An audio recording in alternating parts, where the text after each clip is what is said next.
Le Nigeria va porter sa dette extérieure à 40% d'ici la fin de l'année. En effet, le pays prévoit de vendre 5,5 milliards de dollars d'euro-obligations au cours des 3 prochains mois. Son objectif, financer des projets d'immobilisation et remplacer la dette en monnaie locale, le Naira. Le gouvernement, pour son développement, c'est au Nigeria, c'est en France ou bien en Côte d'Ivoire, c'est courant.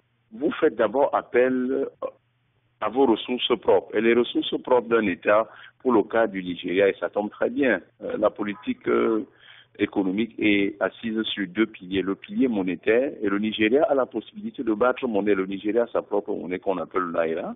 Et il y a le pilier maintenant budgétaire, à travers la loi de finances qui donne l'autorisation au gouvernement de prélever auprès des agents économiques les impôts, les droits et les taxes qui lui permettront de faire face à ses obligations régaliennes. Donc, quand l'État a déjà joué sur ces 2 piliers, le pilier monétaire et le pilier budgétaire, et jusque-là, les difficultés continuent. Il est question maintenant de sortir de ce carcan-là, pas forcément pour l'abandonner, mais pour faire appel à d'autres ressources complémentaires. Et c'est exactement ce que le Nigeria fait en émettant donc des euro-obligations sur le marché international des titres privés. Le gouvernement nigérien souhaite recueillir 2,5 milliards de dollars dès le mois d'octobre pour financer le budget fixé à 20,8 milliards de dollars. L'autre priorité du gouvernement à travers cette action est de réduire le déficit budgétaire de 2,3 milliards de Naira prévu pour 2017, soit 2,2% du PIB, suite au contre-coup du marché des hydrocarbures. Le Nigeria s'inscrit un peu dans une logique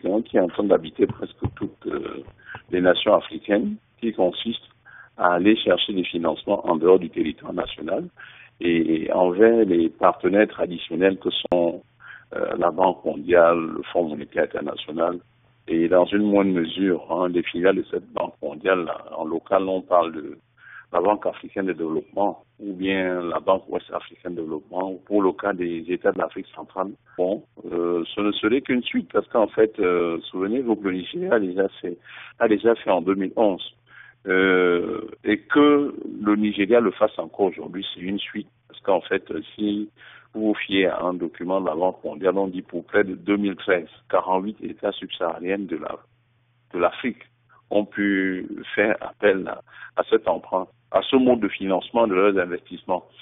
À marquer quelques appréhensions là-dessus, c'est au niveau des taux. Les taux vraiment ne sont pas des taux bonifiés, tels que généralement servis par les institutions de Bretton Woods. Donc c'est ma principale inquiétude. Un tiers du budget 2017 sera investi dans des infrastructures.